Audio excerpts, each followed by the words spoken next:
Subframe bolts are in. Reattach the wishbone control arm just loosely.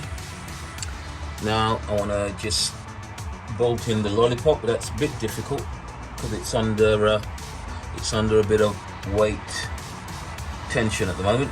So I'll use the jack to jack it up in the middle just to release that tension.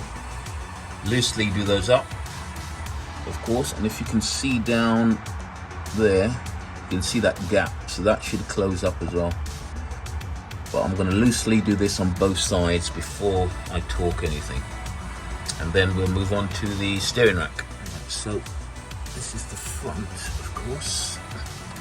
Subframe bolt here. Subframe bolt. Oh, that's a bit bright. Hold on.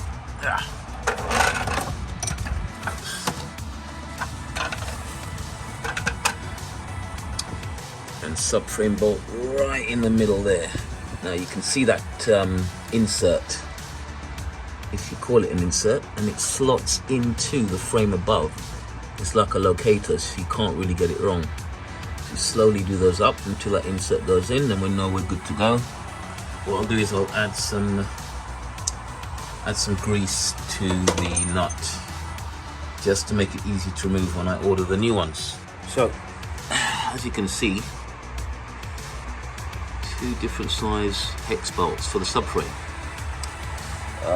but I can only see one on real OEM, so we'll add that to the board.